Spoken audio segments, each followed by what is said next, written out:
Welcome everybody to today's Tim at 10. Today is August 12th, 2020, and I am so excited that all of you are joining me today for this wonderful, wonderful topic. I've been looking forward to this topic for quite some time, so I'm happy that we're getting to do it.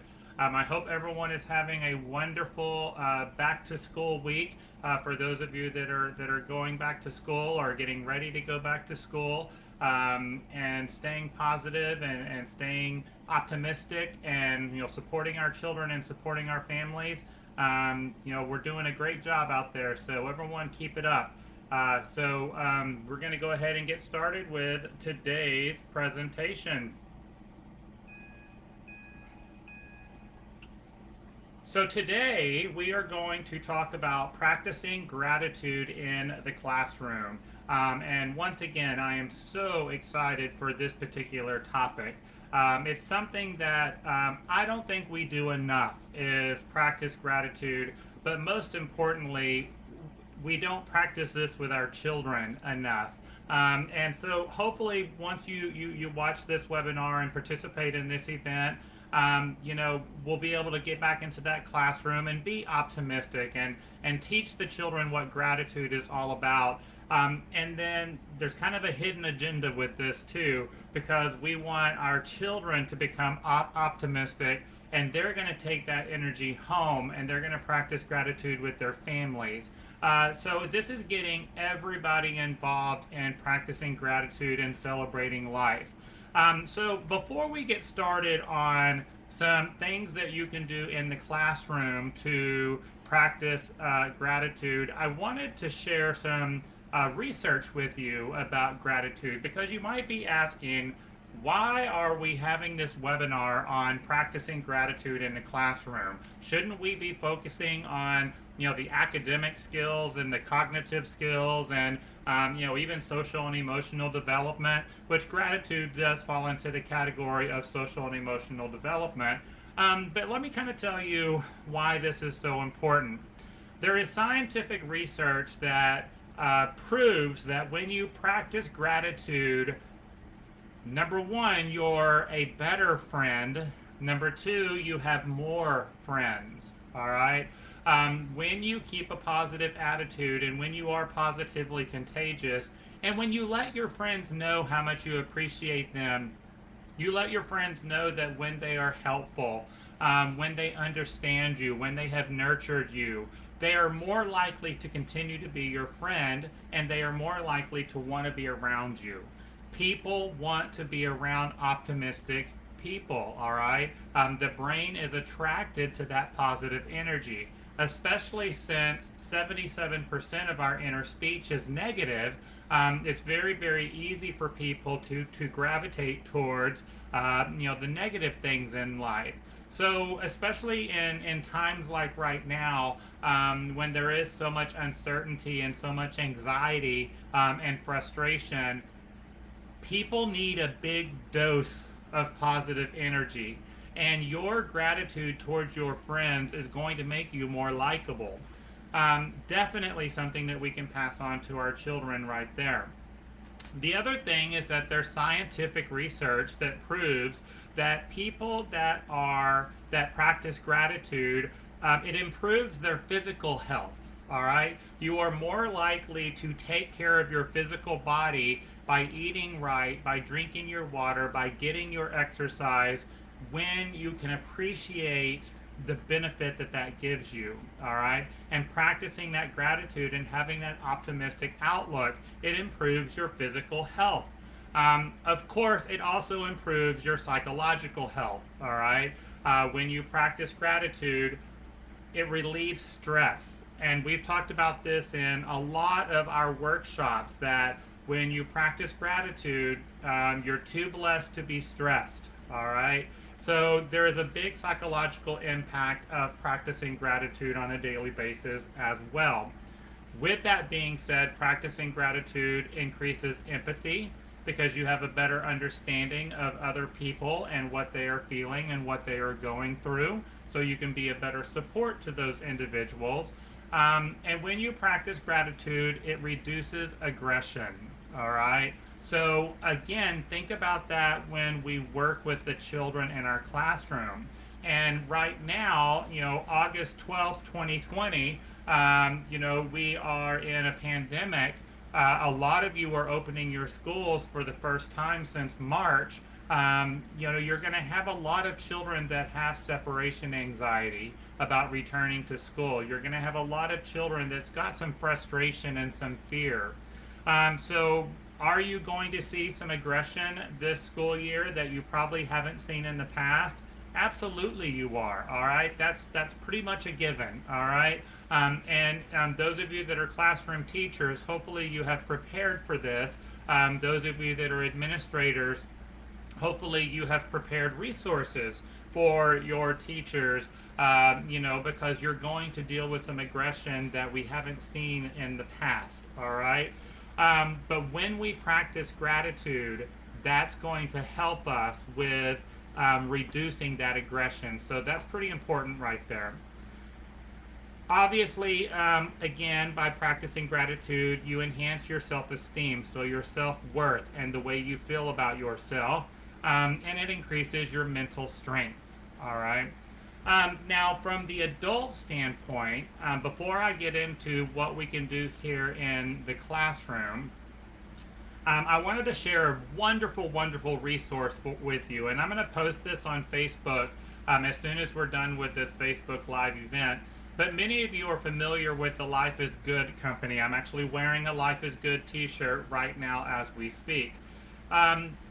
But Life is Good is all about celebrating optimism, practicing gratitude, and just focusing on the good things in life. So if you've never visited the Life is Good website, I encourage you to check it out. And of course, their t-shirts and their products are absolutely amazing. I should probably own stock in the company, but they're not publicly traded, so you can't do that. But you probably don't want to know how much money I have spent on Life is Good products over the years. But what I really want to get to is that part of the Life is Good company is they have a nonprofit called Playmakers. And if you go to the Life is Good website and go to Playmakers, you'll find a lot of information about them. And the Playmakers is a group that's all about sharing optimism and practicing gratitude and different skills and different techniques that you can do as an adult, especially adults working with young children, and how to get that optimism out there. They've got newsletters, they've got videos, they've got trainings that you can do. So visit the Life is Good Playmakers website, and again, I'll post a link to that after this webinar is over with, but it's a great resource for you, all right? They actually do a 2-day Playmaker camp that is up in Boston, and if you ever get the opportunity to go to the Playmaker camp, it's an amazing, amazing experience. You won't regret it. And you can also apply for scholarships through the Life is Good Foundation to attend Playmakers. Now, I saw on there, oh, look at that, there you go, Don. I did see, that they've got some Playmakers scheduled for later this fall. We'll see if they, with the pandemic, if they take place. But it's a great resource, and I wanted to make sure that I threw that out there to you. Wonderful organization. Now, let's talk about what we can do in the classroom to help our children practice gratitude. All right. So I kind of put together a little list of some activities that you can do that are a lot of fun and very simple to do this with your kids. First off, we can play a gratitude alphabet game where you can have your children go down the alphabet, A, B, C, D, and have the children name one thing that starts with that letter that they are grateful for. So we're going to start with the letter A. And I can say that I am grateful for animals. I love animals. I've got an amazing puppy dog. I've got squirrel feeders all over my yard. I've got a flock of ducks that I feed 2 times a day. I don't know, I'm just an animal person. And there's also a lot of research that goes back that taking care of animals reduces stress. So it goes hand in hand. So that would be my A. Letter B, I am grateful for the ability to breathe. Okay, especially during uncertain times or during aggression, being able to just breathe and let all of that garbage out, that's a wonderful thing. My letter C, I'm grateful to live in a country where we do have freedom and we do have rights, and we do get to express ourselves. We do get to have a difference of opinions, and that's okay. All right, but there's a lot of other countries out there that you don't get that. I already said my letter D. I'm grateful for my dog. Let's just go ahead and skip down to the W. Okay, I'm grateful for wine. Okay, what would we do without it? I don't know. So, but that's a fun game that you can play with your children, going through the alphabet and naming some things that you are grateful for. And it might be some of the other children in the classroom. It might be a teacher that starts with that particular letter. Another activity for your older children is create a journal, all right, for your pre-K kids, and right now with your school-age children, because many of us have school-age children all day long, not just after school and during summertime, but having a gratitude journal that is available throughout the day. And anytime the child experiences something that they are grateful for, have them journal that, all right, write about it. Especially the way it makes them feel whenever, they've got that gratitude. This is very, very helpful for, especially when you've got a child that is having a rough time, or they're experiencing a low self-esteem. They can go back and they can pick up their journal and go back and read prior entries of things that they are grateful for, and it really helps them with their self-esteem and their energy. I actually like to do this as an adult, all right? And I've encouraged several teachers over the years to, start a gratitude journal. Y'all all know administrators that are on the webinar right now. Many of you have had teachers that, they require a lot of stroking. They require a lot of affirmation. You've got to constantly tell them that they're doing a good job and that they're appreciated. That's very, very common in our industry, that our employees need a lot of affirmation, because that's our love language. Most people that work in this industry, that's our love language.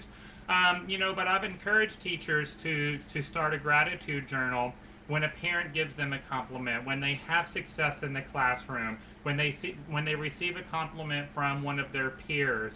Any time they experience gratitude in the classroom, things that they are grateful for, have them journal that. Then when they are feeling down, when they're not feeling appreciated, when they need that dose of motivation, going back and reading their journal can be very, very helpful. Now, as a leader, those of you that are administrators on this webinar, we don't have a lot of people that keep us motivated. We are the motivators. So we have to have that characteristic to be able to self-motivate. So for you to keep a gratitude journal, I think is very important, all right? Because we do feel down from time to time. We do feel beat up from time to time. And being able to focus on our blessings, focus on the things that are going well in our lives, is going to get us through those tough times. And again, we've done that a lot here lately. Another great activity that I've done in the classroom with young children, and you can do this for all ages right here, to help practice gratitude, is to create collages. So get some magazines, age-appropriate magazines or catalogs that have different pictures of things that you're grateful for. And let the kids go through the magazines, go through the catalogs, and cut out things that they are grateful for, and create a whole collage of the important things in their life. This is a fun item right here, and of course there's a lot of fine motor skills that are being practiced, sensory skills that are being practiced. The important thing for you while your children are doing your gratitude collage is that you are asking a lot of open-ended questions about the items that they are choosing. So this is not going to be an independent activity where the child just sits at the table and cuts out pictures and then puts it on a piece of construction paper. You're going to be engaged in the activity and asking a lot of questions, all right? I see that you cut out a picture of a cow. Tell me about that cow and why you are grateful for this cow, and let the child explain to you why that cow is important to them, or whatever the picture is that they chose. All right. All right. A gratitude jar. All right. And again, you can do this for all age groups. Okay. So it's not about the quality of the work, it's about the intent behind it. Okay. That's very important for everyone to understand. It's not about the quality, it's about the intent. So having a jar in the classroom that you can call your gratitude jar. Now for your younger children, you can get a pickle jar or a mayonnaise jar that you probably get from your food supplier that's plastic and not glass. Plastic is probably better for the classroom than having a glass jar. And we've got plenty of opportunities to get those big tubs, from our food service. Clean it out really good. Take the lid off of it. And anytime the child experiences gratitude in the classroom, another child was helpful. All right, a teacher was helpful. They did something that was helpful to somebody else. Have them write it down. They can draw a picture of it. They can write down in words for your older children what that was, and let them go drop it in the gratitude jar. Now for your younger children, it might just be a whole bunch of scribbles, and you have absolutely no idea what they're trying to express. But they write it down, they journal it either with a picture or some scribbles or words, and they go and they drop it in the gratitude jar. And then once again, your engagement, asking those open-ended questions. Leslie, you just dropped a piece of paper in the gratitude jar. Tell me what was on that piece of paper. And she's going to tell you what she's grateful for right there. So again, it's getting the children to express themselves with gratitude. All right, and we're going to practice this as many ways possible. All right. A circle of gratitude. So getting your children to sit in a circle, so it could be your traditional circle time, an activity that you do a couple of times a week, once or twice a week, but you just go around the circle and each child says something that they're thankful for, or something that they're grateful for, or an act of kindness that they have experienced, something that they've done, something that someone did for them that was an act of kindness. So doing your circle of gratitude. This is also, I've done this during transitions, all right? So if you're in a transition time where you're waiting for a meal to be served, you're waiting for outside time, you're waiting for your time to go to chapel, you're waiting for your time to go to the gym, instead of just sitting there doing nothing, you can have a gratitude circle or a gratitude line where each child can go one at a time and express what they are grateful for. Great way to pass that time while you're waiting for that transition. All right.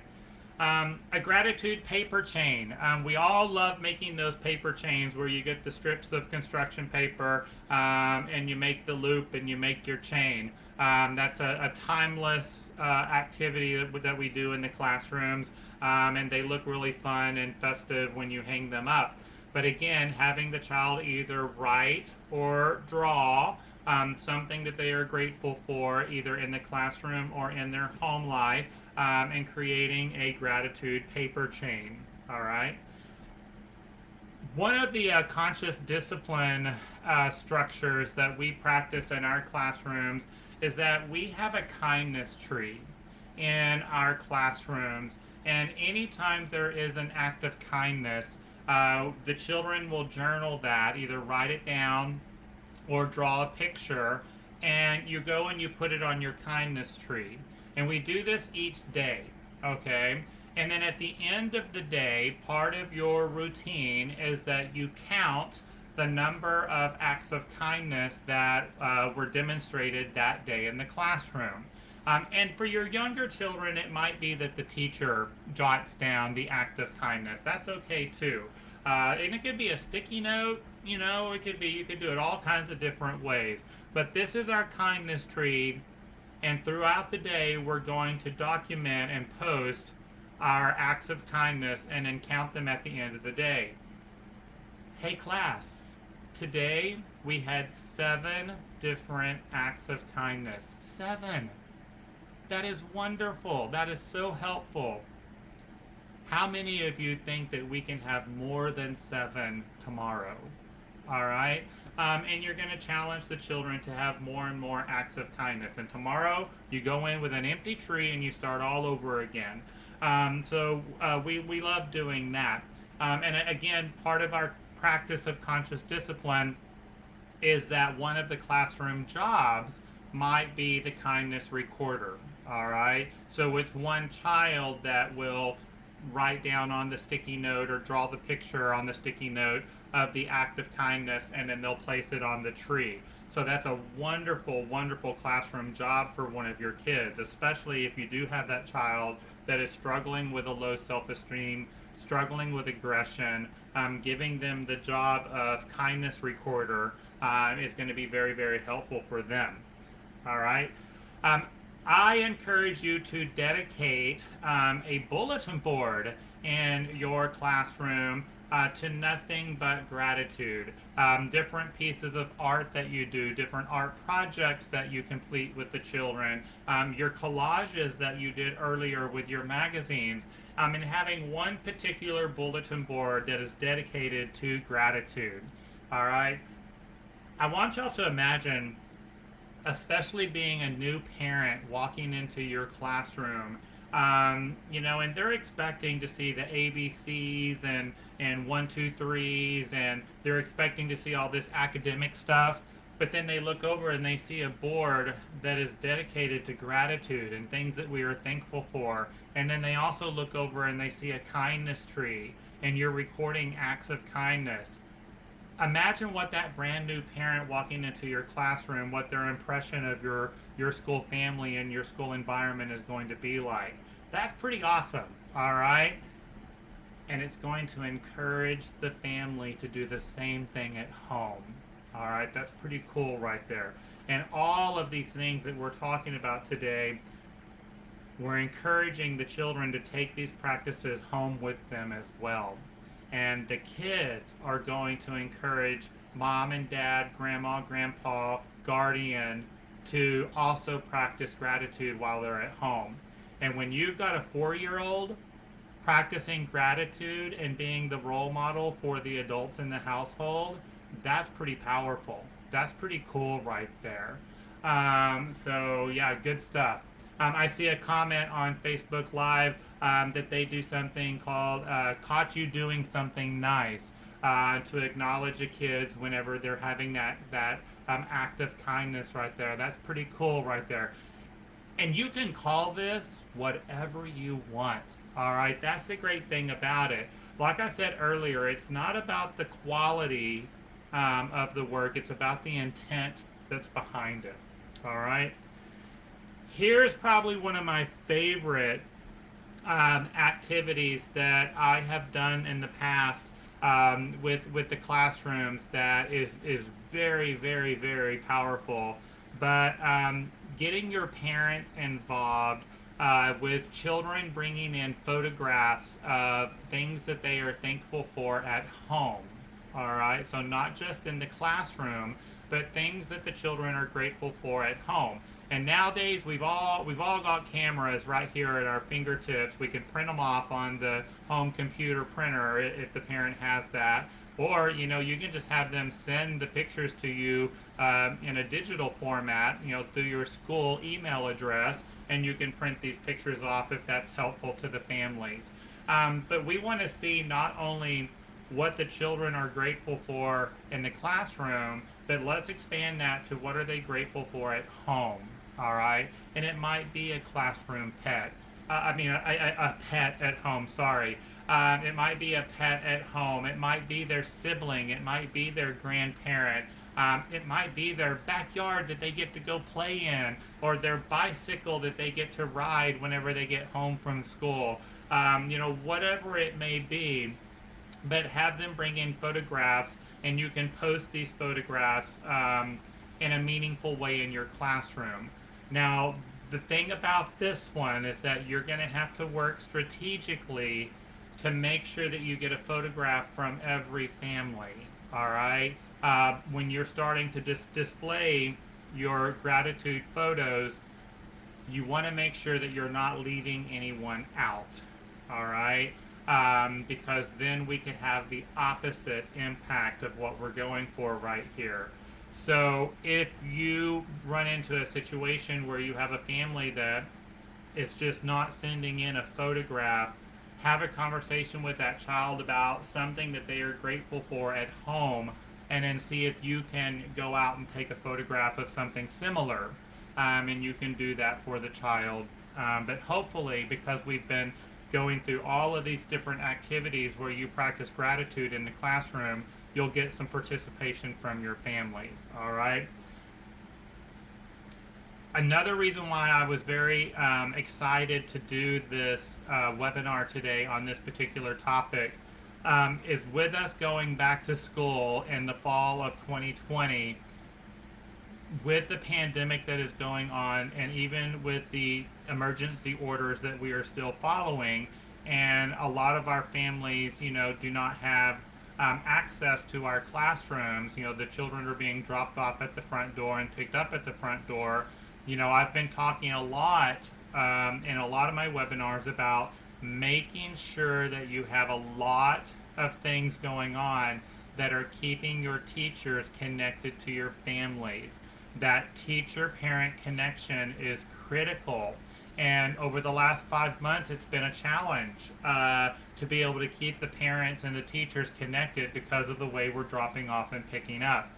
So doing these gratitude exercises and getting parents involved in practicing gratitude is going to definitely help with your parent-teacher connection. All right, so again, there's some intent behind this as well. And we want the parents to be grateful for you.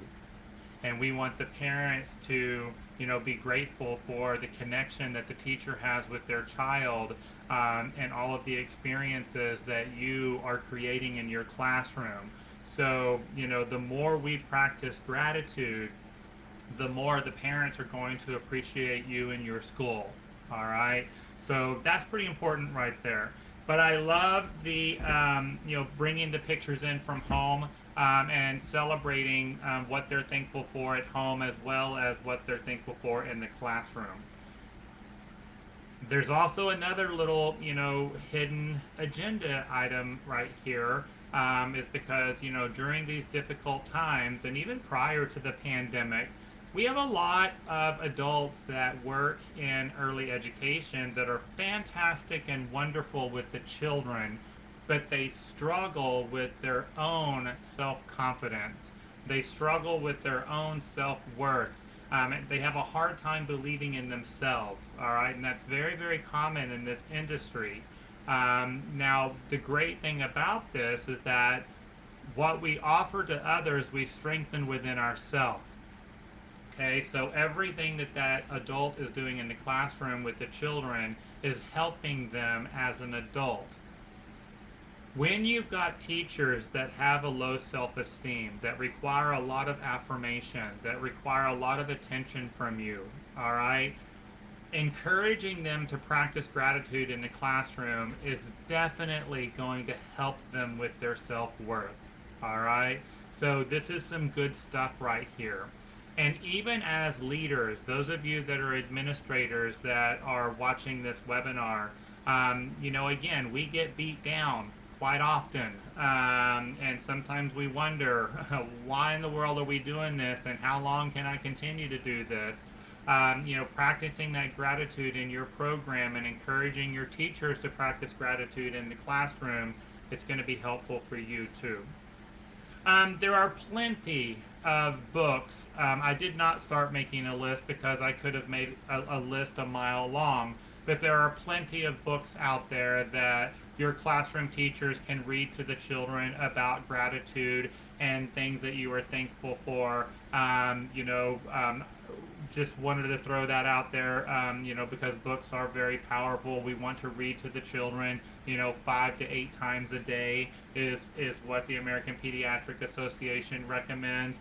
So, reading books and having books available, definitely an important part of practicing gratitude.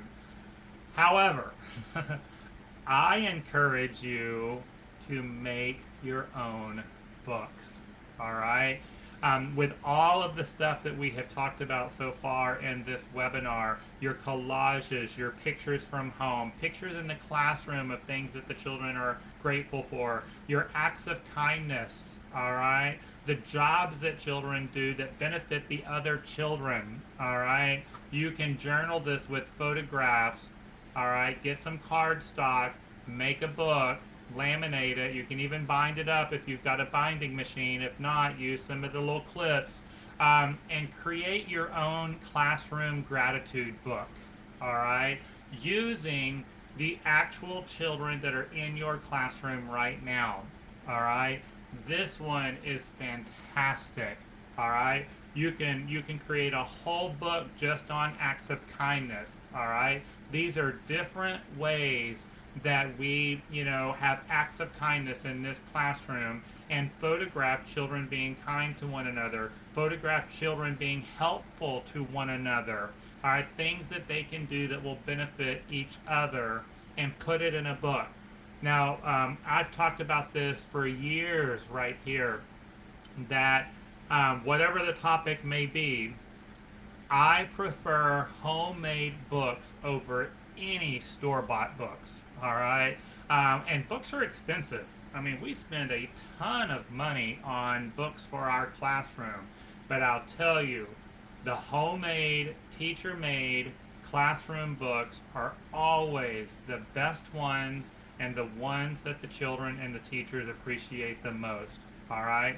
And you get to remake them year after year after year, because you want to make sure that it's the current children in the classroom that are represented in that homemade book, all right? But I challenge you, after watching this webinar, for every classroom to make a gratitude book and an acts of kindness book that you're going to have available in your classroom for the kiddos. Directors, okay, even adults learn from visuals, so you can create a gratitude book for the adults in your building, the teachers that are in your building, displaying gratitude and what you're grateful for, and even acts of kindness amongst the adults in your building. And you can have that displayed up in the front office or wherever the teachers sign in or out, or in the teacher break room. I know it kind of sounds a little corny, and some people might roll their eyes at it, but you'll be surprised at the number of people that look at it every day.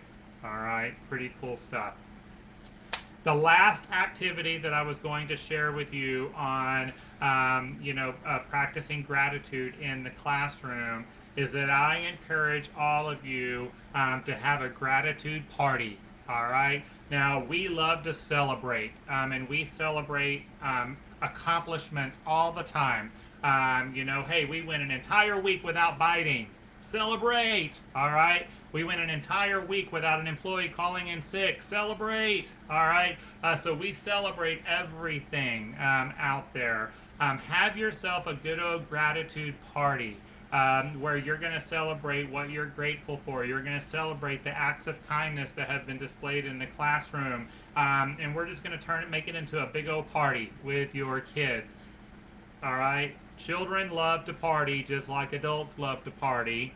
Their parties just look a little different than ours. But call it your gratitude party and let your parents know that on Friday we're going to have a gratitude party. And this is the reason why. We're going to celebrate all of the wonderful acts of kindness that have happened in the classroom this week, and we're going to celebrate everything that we are grateful for, and get the parents involved in your gratitude party. Again, The goal here is to transfer that belief.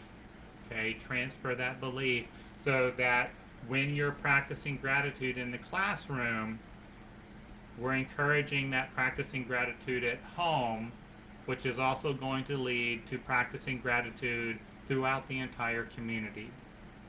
And I think a lot of you that would agree with me that that is something that is desperately needed right now, is for, our whole nation to focus on some gratitude and to celebrate gratitude and to be optimistic and just to transfer that positive belief.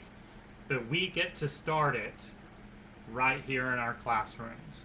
All right. So hopefully I've given you some really good, helpful ideas on how to practice gratitude in the classroom.